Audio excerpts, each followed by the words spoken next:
Stress. Manage it, reduce it, and use it. You can work with your stress so that your stress works for you. Whenever I give a lecture on stress or teach it in a class, somebody always asked what age has the most stress, or is there a part of life that's more stressful than another? So I thought I'd put that in here.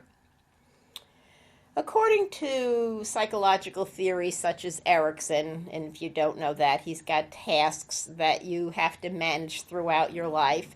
And it's a possibility that how you manage those tasks or don't manage them may or may not lead to stress. But anyway, here's a rundown of different ages and the stress that the people of those ages say they have.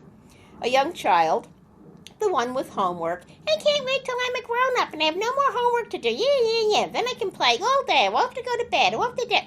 If you have a kid, you have heard that.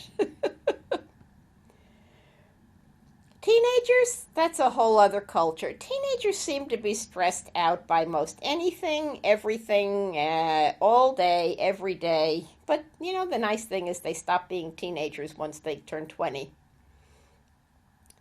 A young adult, just about to graduate from college, announced in a class that she couldn't wait until graduation was over because then the most stressful parts of her life would be done with. Adults with young children will tell you that they are the most stressed because they have to find work, babysitters, get the kids to activities, and they still want to try to have time for themselves, their pets, their friends.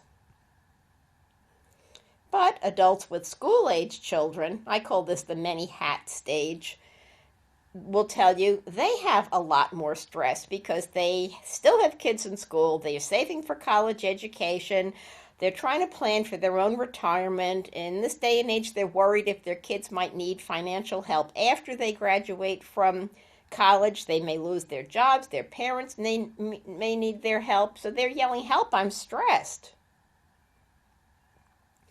Adults in their 60s tell you that it's hard for them too. They worry about their kids. Now they worry about their grandkids.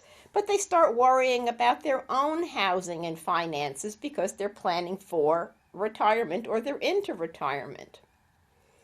Adults in their 70s, 80s, and 90s will still tell you that they're stressed for all of the reasons that the other ages are stressed, plus the fact that they may have current or potential health issues. And this is sad. One 90-year-old was actually heard saying, "I'm afraid I'll outlive my money." So, who is the most stressed? It's not a contest you want to win. So is it the young one, the old one? Who is it? Probably most people say it's the age that they currently are.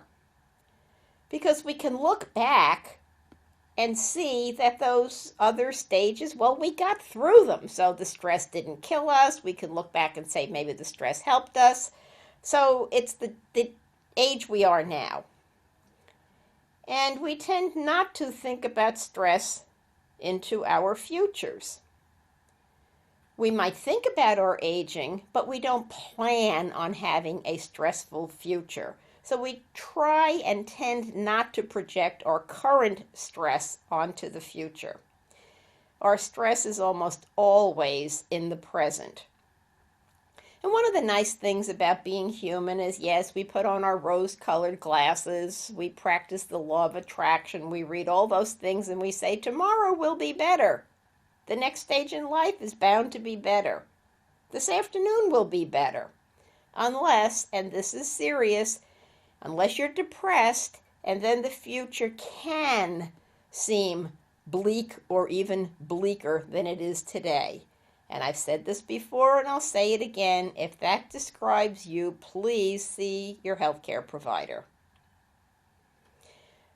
But know that there are steps you can take today, right now, to alleviate and lessen bad stress. You can change the reduced negative load into that positive or motivational mode. Then you can be energized to get things done. Hip, hip, hooray, yay! In other words, you can manage, reduce, and use that stress. You can make stress work for you if you work with it.